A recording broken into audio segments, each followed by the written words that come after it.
Boa noite a todos, meus alunos queridos da Epidemiologia Aplicada. Nós vamos dar sequência, então, na nossa aula falando sobre ferramentas estatísticas para investigação epidemiológica.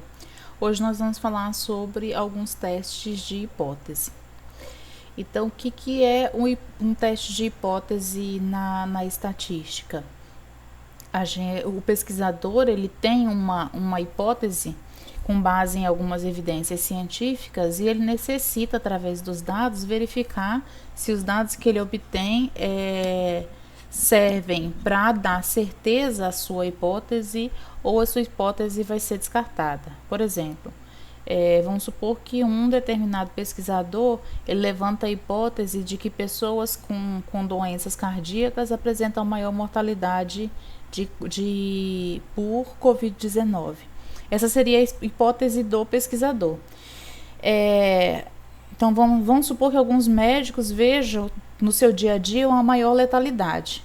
Mas esse dado a gente só pode afirmar cientificamente que pessoas com problemas cardíacos apresentam a maior letalidade quando acometidas de Covid-19 após a realização de alguns testes, após a verificação, análise desses dados, tá?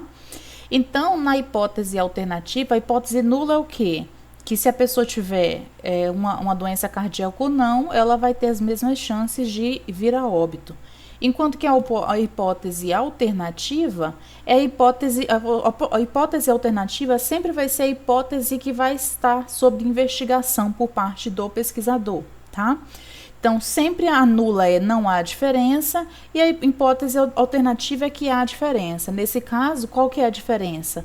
É que pessoas que apresentam problemas cardíacos teriam uma maior suscetibilidade a vir a óbito devido à ocorrência da Covid-19.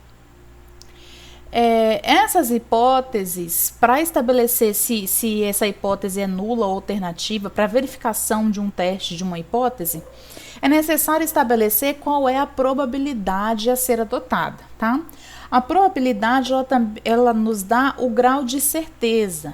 Então, o pesquisador, ao verificar os seus dados, ele vai estabelecer qual é o seu grau de certeza, de confiança desses dados, tá? Assim como a gente estabeleceu lá no intervalo de confiança, né? A gente não calculava o intervalo de confiança com os valores mínimos e máximos de uma média com base no intervalo de confiança, numa probabilidade, numa significância de 5%, aqui essa premissa estatística também se repete, tá? Então, ao fazer um teste de hipótese, verificar se casos doentes cardíacos apresentam ou não maior mortalidade, o pesquisador deve determinar qual é o grau de certeza ou a probabilidade dele estar certo, tá? Essa probabilidade, na maioria dos estudos, é utilizada de 95% de certeza. Se eu tenho 95% de chances de estar certo, eu tenho 5% de chances de estar errado, tá? Então, esse valor, a significância de 5% quer dizer, então, a minha chance de estar errado. Em outros trabalhos que necessitam do maior rigor para a apresentação dos dados, pode ser adotada uma incerteza de 1%, tá? Quando eu quero 99% de certeza para verificação da minha hipótese, o meu erro, a minha chance de estar errada é de 1%. Com os dados, lembrando que a estatística, ela não pode ser considerada as afirmações oriundas de testes estatísticos, ele aproxima da exatidão. A gente utiliza de ferramentas matemáticas para as nossas afirmativas terem o máximo de grau de certeza possível, tá? Então, a gente vai considerar que, quando o p-valor ele é menor que a minha significância, a hipótese nula é rejeitada. Ou seja, quando eu calculei nos meus dados, né? E minha probabilidade, a minha significância foi menor do que 5%, quer dizer que a nula tem que ser rejeitada e a minha hipótese verdadeira vai ser a hipótese alternativa, que é o quê? que pessoas acometidas por doenças cardíacas apresentam maior letalidade pela Covid-19. Entenderam? Eu vou pegar o conjunto de dados, calcular a probabilidade da minha hipótese. Vamos supor que esse p-valor de probabilidade for menor do que 5%. Sempre que é 5%, eu rejeito a H0 e vou considerar que a hipótese verdadeira é a hipótese alternativa. Nos testes de hipótese podem ocorrer dois erros, o erro tipo alfa ou tipo 1 e o erro tipo beta, que é o erro tipo 2. Então, nas apostilas vocês vão ver essa denominação ou erro tipo alfa ou tipo 1, o erro tipo beta ou erro tipo 2.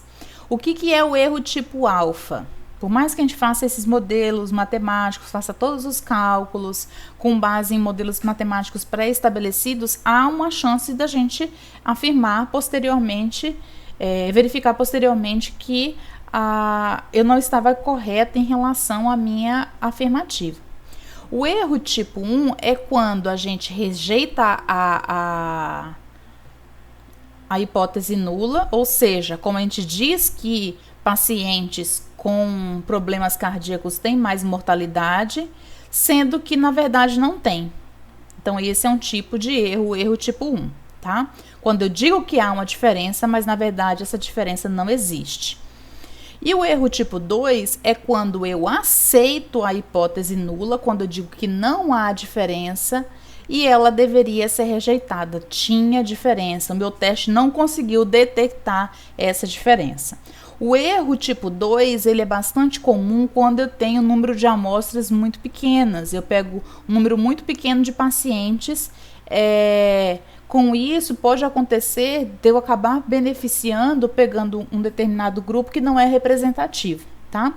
Então, como é que se pode evitar os erros? Principalmente tentando coletar o máximo de dados possíveis, tá?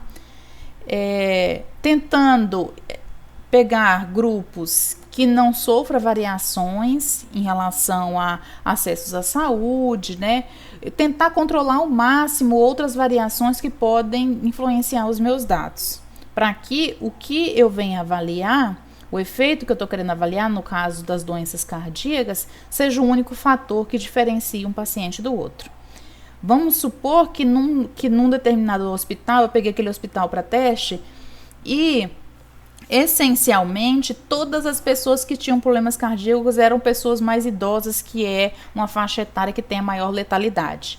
Então, a gente pode dizer que aí pode ocorrer um erro do tipo 2, em que eu digo, o erro do tipo 1, que eu digo que eu rejeito a hipótese nula, mas na verdade não tinha diferença, porque a maior letalidade era em função da idade e não da ocorrência de doença cardíaca, tá? Lembrando que aqui eu tô dando um exemplo e pondo situações, tá? Eu não estou em momento nenhum afirmando que doenças cardíacas vão aumentar ou diminuir a letalidade. Geralmente a gente já sabe pelos estudos epidemiológicos que aumenta, na verdade, a letalidade por Covid-19. Mas aqui eu estou usando esse exemplo, ignorando dados científicos, tá? Apenas para poder exemplificar o que seria erro do tipo 1 e erro do tipo 2. Nós vamos ver, então, durante a aula, 3 testes de hipóteses. O teste do T-Student, teste do Q², teste de correlação e teste de regressão. Na aula de hoje, a gente vai trabalhar o teste T de Student e o teste do Q². O que é o teste? Para que serve o teste T de Student? Ele vai ser utilizado quando eu tenho uma comparação de apenas 2 médias, tá? Eu estou testando, por exemplo, a eficiência de um determinado medicamento. Então, eu tenho um grupo de pacientes que vão receber o medicamento e um grupo de pacientes que não vai receber o medicamento, vai receber o placebo, tá? E vou ver a minha média de letalidade nas 2 populações. Então, eu tenho uma média oriunda de 2 populações, de quem recebeu o medicamento e de quem recebeu o placebo. Se eu tenho mais de um tipo de tratamento, mais de um tipo de medicamento, tem um placebo e mais de um tipo de tratamento, o teste T de Student ele já não serviria, tá? Então, a gente vai utilizar o teste T de Student quando eu estou querendo comparar médias de duas populações, tá?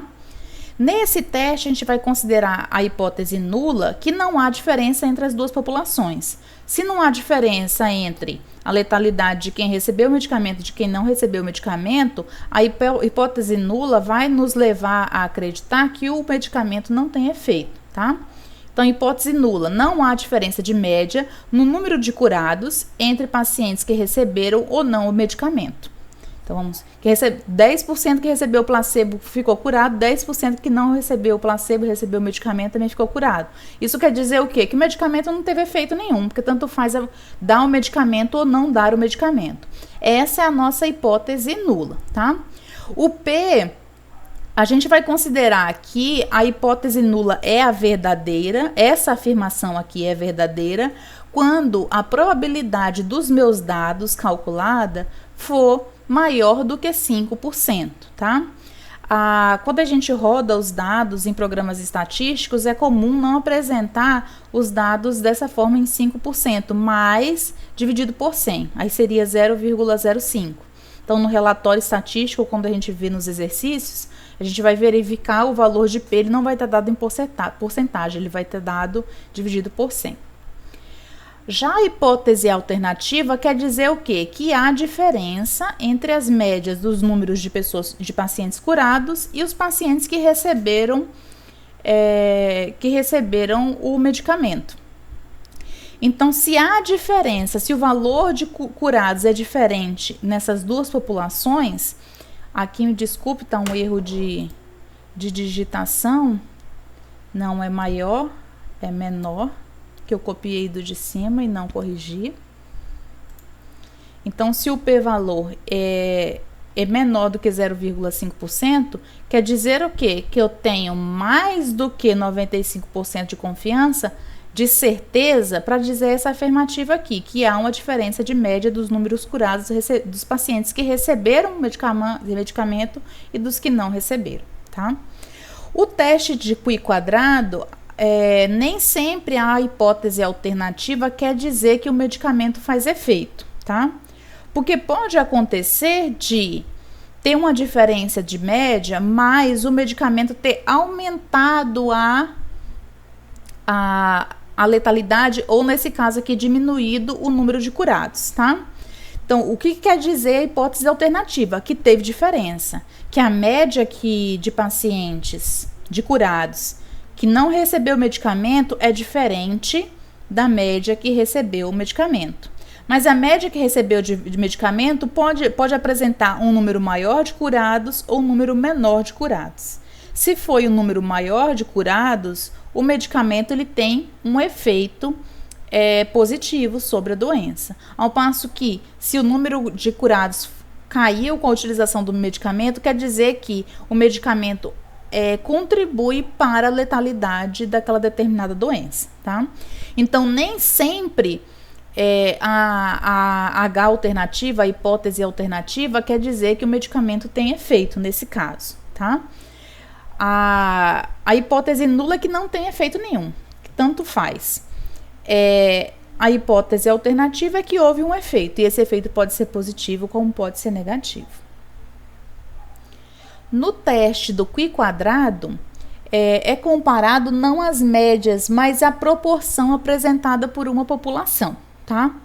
Um exemplo disso seria, por exemplo, a proporção de letalidade. Vamos supor que num país em que não sofreu falta de leitos em enfermarias e na UTI, não faltou instrumentos para atender pacientes da Covid-19, foi feito testes, né, em massa para detectar quem estava com a doença. Vamos supor que nesse país apresentou uma letalidade de 5%. O que quer dizer uma letalidade de 5%?